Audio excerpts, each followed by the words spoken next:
Controversy over the Supreme Court has engaged the attention of men and women in every walk of life. There is no racial or group distinction, and political or party lines are entirely erased. The greatest writers, the more eloquent speakers, and leaders of enterprise, business and professional throughout the nation are making their voices heard. It's a tremendously interesting forum, and people everywhere are being aroused to the vital significance of the issue at stake. The President has spoken. Political leaders on both sides have been heard. The clergy has been well represented, and outstanding educators of the country have testified. Today you're to hear from another and vastly important class. You are asked to listen to Charles Coburn, an actor, producer, and manager known far and wide as a prominent and well-loved figure in the American theater. Mr. Coburn. As a member of the Committee to Uphold Constitutional Government, and as a member of that vast fraternity that you know as the world of the stage, I can think of no better way in which to voice my conviction that the President's plan with regard to the Supreme Court is unwise than to quote the carefully studied opinions of two able and distinguished writers, both of them dramatists, both Americans. One of these men is Booth Tarkington, famous Hoosier dramatist. Just a few weeks ago, at his home in Indianapolis, he penned this monograph and dedicated it to the Society for the Preservation of American Ideals and Form of Government. Just a word, Mr. Coburn. I think it would be interesting for listeners to know that some years ago you played in one of Booth Tarkington's plays. Wasn't it The Plutocrat? That's right. It was a dramatization by Arthur Goodrich of Mr. Tarkington's novel. The title of his monograph that I am to read now is On Discarding the Dictionary. And these are Mr. Tarkington's words. My father, at the age of 91, told me he didn't feel old enough to glory in it. It is only to the young that the old seem old. When we are 10, 30 seems pretty old. And when we are 20, we look upon people who get married after the age of 40 as ludicrous and even rather scandalous. To the President's young middle age and equipment of splendid vitality, which we hope will be the same 40 years from now, the age of 70 seems superannuated. To the painter Titian, working hard at 99 and then cut off untimely by the bubonic plague, 70 didn't seem old at all. To Titian, 70 seemed the age at which he'd just begun really to know how to handle the tools of his trade. Most of the disastrous mistakes recorded in history were made by men in middle age, younger middle age, and youth. I pause to mention merely as an infinitesimal item of the prodigious list Napoleon at Waterloo, Wilkes Booth, and Pontius Pilate. In the view of anybody who doesn't prefer dust in his eyes, there are very few living men who wouldn't need to be at least 70 to be qualified to sit on the bench of the Supreme Court of the United States. However, after listening attentively to orations by advocates of the bill, and after reading reports of the many statements and arguments in favor of it, I find that what remains in my mind as the boiled-down grist of what I have heard and read may be expressed more simply as follows.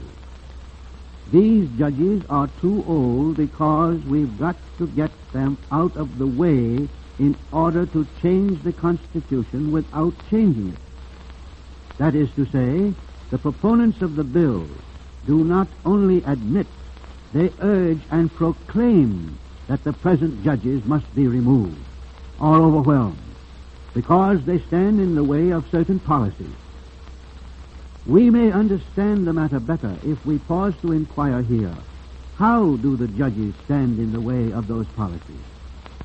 The first part of the answer to that question seems to rest upon the fact that we, the people, are not infallible. Political orators often tell us we are, but we know better. We often reverse our most passionate opinions. We threw out the Democratic Party after Mr. Wilson. We threw out the Republican Party after Mr. Hoover. We threw in prohibition with great enthusiasm. We threw it out uproariously. Even our presidents are not infallible. And we prove how thoroughly we believe this by the way we reverse ourselves and turn on them, bringing to mind an old aphorism, republics are ungrateful. The framers of the Constitution understood our fallibility. They knew that they themselves, being human, needed to be protected from their own impulses. They knew that we and our presidents also would need this same protection. That is why we have a Constitution and its careful provision for amendments. The founders of the country knew that neither one man nor men in the mass are to be trusted to think rightly or for the general best interest in a hurry. Moreover, as the Constitution is the charter of our liberty, and therefore it is vital to us all that the words of the document should never be misunderstood or misapplied, its framers provided us with a dictionary. In regard to the Constitution of the United States, that's what the Supreme Court is. In essence and reality, it is a dictionary. The judges do not govern the people. And as for the policies in the way of which the present judges are alleged to stand as obstacles, the judges do not condemn those policies, nor praise them, nor in any manner criticize them. Some of the judges, and possibly, so far as we know, all of them may approve of those policies. It is not their business to tell us whether they do or not. Their business is solely with the words and groups of words used in the Constitution of the United States and its amendments. They are simply the highest authority we have on the meaning of those words and groups of words. All the judges can tell us is what those words mean, and by the Constitution itself, their majority opinion, no matter how large or how small a majority, settles the meaning of the word or groups of words in the Constitution. The judges do not say to all of us or to any of us, "You shall do this thing or that thing," or "You shall not do this thing or that thing." They only say, the word black means black, the word white means white. Proponents of the bill declare that its real purpose is to replace the present judges with men who will give the present president's good purposes so much at heart that in order to forward them, they will say to us, the people, the word black means white, the word white means black. That is to say, we shall henceforth have no dictionary. The words in our Constitution will henceforth mean whatever any president, good president or bad president, strong president or weak president, intelligent president or stupid president, and we have had all of these and shall again. The words of which our Constitution is composed will henceforth mean what any president wants them to mean. President Roosevelt knows his own good intentions and benevolent purposes, but we, the people, or at least many of us, are permitted to doubt if he himself would care to take the risk if he were one of us, a private citizen, and if Mr. Henry Ford, for instance, were president. We are pretty confident, in fact, that if this were the case, Mr. Roosevelt would prefer to keep the dictionary. And now Mr. Coburn will read a brief statement by George Ade. Mr. Coburn appeared as Jim Heckler in George Ade's The County Chairman when it was given by the Players Club Revival last June.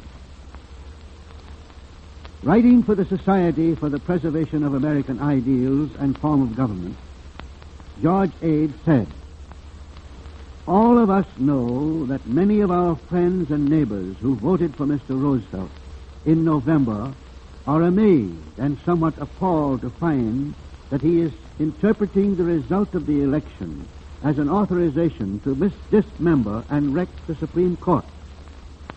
I am merely a layman with no claim to expert knowledge regarding the merits of the cause he is pleading. But I know I am right in my conclusion that he hopes to subordinate both the legislative and the judicial branch of the government to his own will. In my opinion, he is adopting a policy which is unprecedented, dangerous, and possibly destructive of our liberty.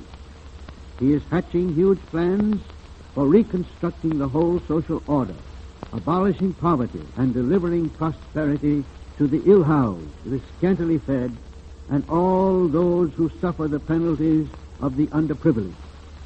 Even those who are compelled to wonder if he can change human nature and confer lasting benefits to the laggards, the sluggards, the incompetent, and the unwilling, are ready to admire the noble intent of his desire. But we are not ready to approve his plan to compel the Supreme Court to take orders from the White House. In his headlong and burning desire to get immediate results and put into effect all of his new policies, he is proposing that the United States shall break up housekeeping, get rid of all the old chattels, and rebuild the institution from the ground up. It is too sudden, too breathtaking, and too risky. He says that he does not propose to load up the Supreme Court with mere puppets, but everyone who knows that he would appoint to the court only those judges who would strain every point and hurdle every barrier to find their reasons for approving any and all measures which might be passed by the Congress under his direction. Anyone who does not know that much had better be treated for the simple. We are headed for a virtual dictatorship, and such a finish was never contemplated by the founders of our government. We are asked too hastily to approve a plan which should be studied for a long time and submitted to popular vote before being adopted. We are confronted by a crisis, and while we are dealing with it, we should not forget our history, our traditions, our safeguards, and above all else, the dangers which may await us in the future if we steer the ship of state into a new and uncharted sea. Thank you, Mr. Coburn. You have just listened to Charles Coburn, one of the more distinguished figures of the American theater. He read from papers prepared by Booth Tarkington and George Ade, emphasizing the need of nationwide protest against the plan to pack the Supreme Court. Write to your senators and congressmen today, urging opposition to the president's proposal. Send to this committee, the National Committee to Uphold Constitutional Government, for copies of this address, or for petitions and literature bearing on this issue. Address the committee or its chairman, Frank E. Gannett, at 205 East 42nd Street, New York City.